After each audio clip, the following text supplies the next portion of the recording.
If you thought bombshells are raining down on the Gaza Strip, then you should look at India and the USA. Both are bustling democracies, and we often see their heads of state, PM Modi and President Joe Biden, smile and shake hands. But a major security and diplomatic row is brewing over an attempt to kill a US citizen by an Indian man, Nikhil Gupta. Very briefly, Gupta hired a trained killer to take out a political activist who is wanted for his Khalistani activism by India on American soil. US authorities have arrested and charged Gupta with attempted murder and has said that a high-ranking government official has been conspiring with Gupta to take out Gurpatwant Singh Pannun in a covert operation. Hard to believe? Wait till you hear the details of this plot. It will blow your mind.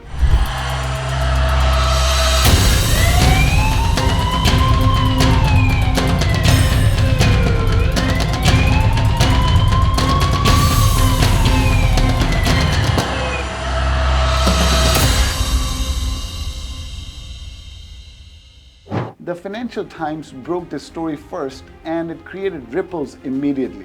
Nikhil Gupta is an international narcotics dealer. Governments in different countries keep a watch on him. The federal indictment filed in a New York court says that he paid $15,000 upfront to a gun for hire. While the indictment doesn't name Pannun, it is a public knowledge that he was the target. Who is Gurpatwant Singh Pannun?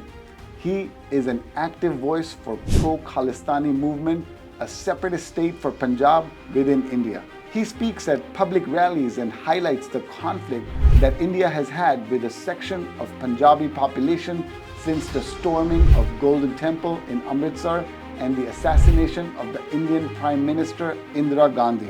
Both incidents shook the very base of Indian democracy and created lots of tension between the Sikh community and over government of India. Over time, these wounds have faded, but not healed entirely.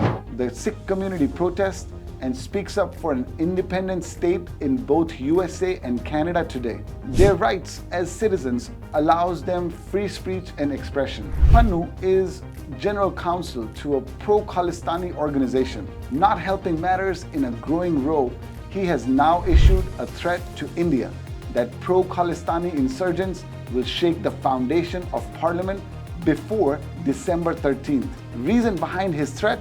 That India planned to kill him. Beyond the target, this indictment reads like a chapter from a spy thriller. A senior Indian government official labeled CC1 hired Nikhil Gupta to sort out Pannun.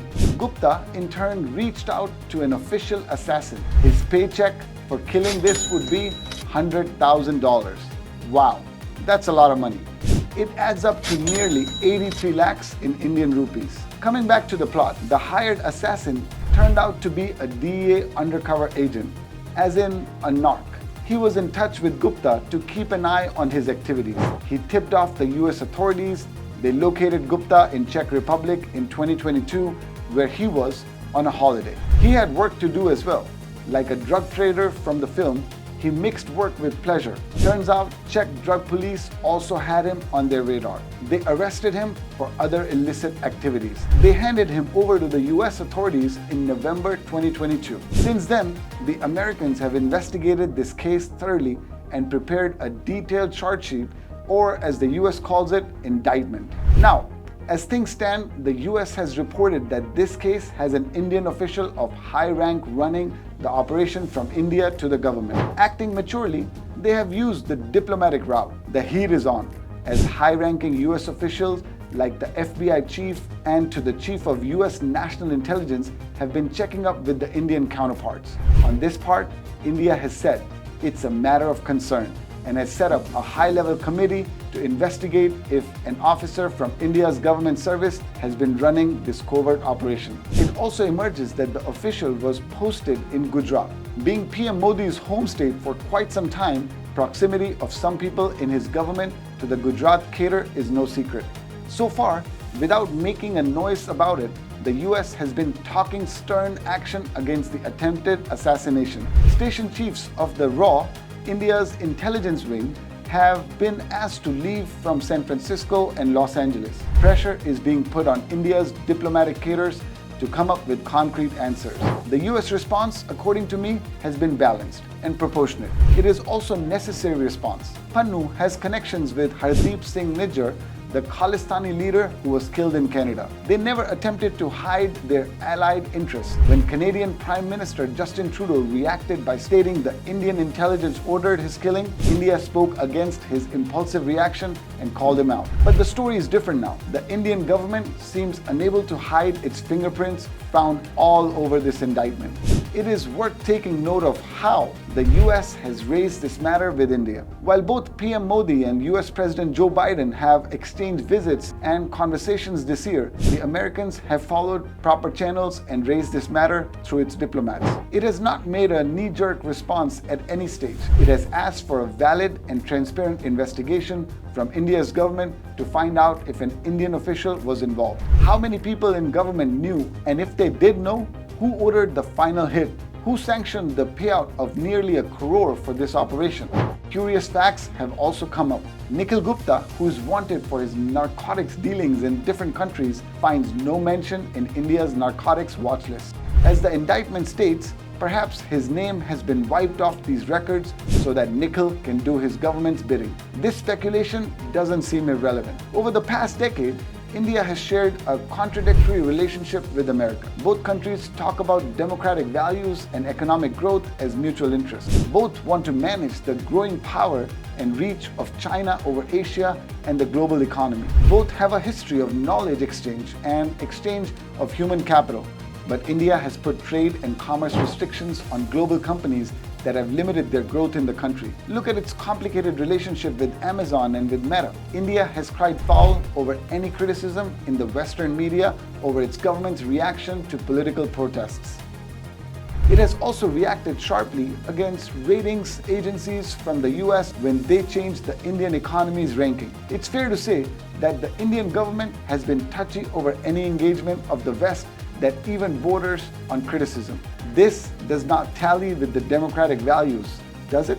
This time around, the evidence is too overwhelming to ignore. India overreached in the name of curbing a security threat from overseas. In the long scheme of things, the Khalistan movement has little ground support at home. A few dissenting voices should not matter so much. As for the US, it is home to free speech and free expression for the communities and cultures from every part of the world. Does not mean that American government is endorsing or favoring them. In India, when the CAA came into motion, protests broke out, first in the Northeast and then spread across the country. The government threw a tantrum of sorts even then. Going after the Khalistani movement and attempting to kill a US citizen has implications that can affect India's diplomatic relations with America. Does this mean that the involvement of a government official goes up to the highest offices of India? We can't say that, but there is no smoke without fire. Ignoring this would be naive. The Indian-American community is a vibrant, valuable, and well-integrated community within the United States. We have them in leadership positions in business, technology, medical sciences, and also in politics. Honestly, an American president of Indian origin is not an impossible vision today. Having the US in its corner helps India on the global stage in multiple ways. This plot seems like a definite error that could hurt this productive equation between both nations. India should tread carefully from here on.